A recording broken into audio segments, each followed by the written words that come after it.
maintaining the Vipassana practice once you get home. Yeah, as you probably already know, Goenkaji tells us to sit for 1 hour in the morning and then 1 hour in the evening every day. So that's 2 hours of meditating every day. And he says to give it a fair try, that we need to do that for 1 full year.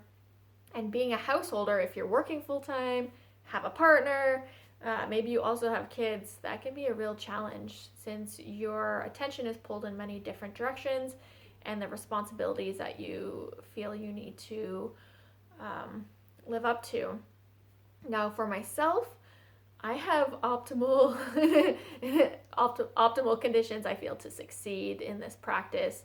I'm single, so I don't need to worry about, spending time and putting a lot of my attention onto somebody else.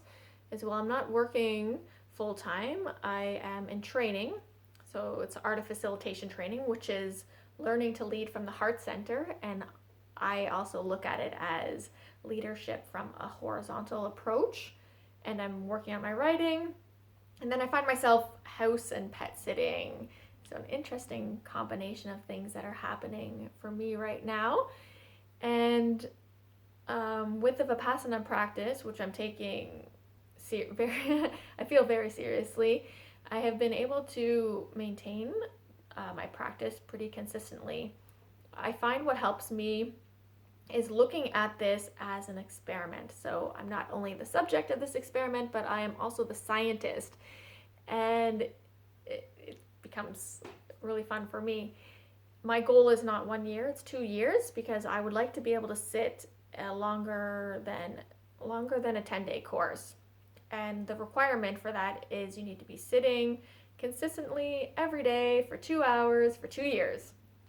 And that is my goal. I also want to see what changes happen externally for me as well as internally. And yeah, I'm just excited with this journey because I've had a bunch of insight that has happened that you might have already heard from me sharing in my other videos. Now, I do find it beneficial to sit at around the same time each day. So for me, I sit at usually 8 a.m. for an hour, and then my second sit will be at like 2:30 or 6 p.m. For me, I find if I push the evening sit too late, I make this excuse that I'm too tired and I won't sit it. So for me, what works is, having these time slots and adhering to them as often as possible. If I have a busy day, I will get up earlier and I'll sit at the 5:30 a.m. time slot. These times, I've consciously chose them because they're in line with the center that I go to. I feel that if I'm sitting when other people potentially around the world are sitting, then this will help my practice. Along with the sitting for 2 hours a day, Goenkaji says we need to maintain the 5 precepts. And the precepts are as follows. Precept number 1, abstain from killing. Again, my environment, I'm very grateful and blessed. I live in a safe part of the world, so I don't have to worry about this one as much. I have no desire to kill someone, and I'm not in a situation where I would have to kill someone either. Now, there's layers to this as well. You can, abstain from killing animals, insects, spiders, mosquitoes, and then even another layer to it is indirectly being a part of that. So there's people who abstain from eating meat because they're indirectly killing animals. Now, it's up to you on how you view these precepts, of course. I try to maintain all of them and to the best of my ability. So it's not about perfection either, because there's no such thing. It's more about having these intentions set, having a focal point to always go back to, and then as you're building that awareness and that insight, when you are straying from the path, you're able to bring yourself back and review these.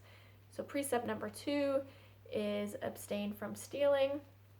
That one's, I think pretty obvious. Precept number 3, abstain from sexual misconduct. So that's rape, as well as even any sort of physical intimacy that is not consensual.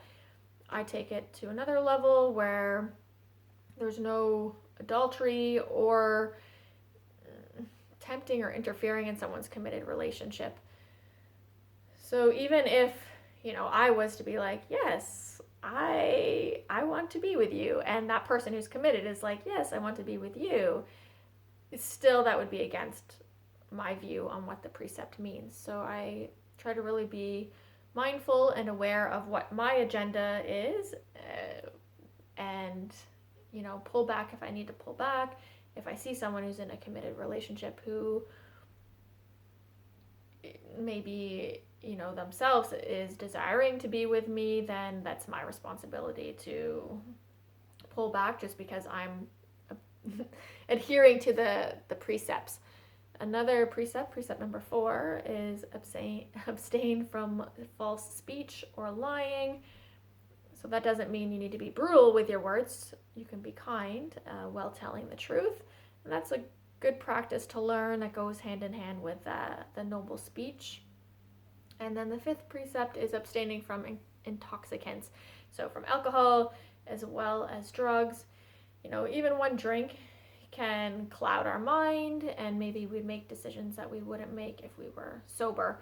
This is not including prescriptions. So, if you have a medical condition and a doctor has prescribed you something, that is not included in this precept. I feel it's important for you to know. And yeah, I work hard at trying to maintain these precepts. If I am finding that I'm not upholding them to the best that I can, I take time to review that and see what's going on with myself, and then come back. So yeah, that's the at-home practice, and these are, what's required to give the Vipassana practice a fair try.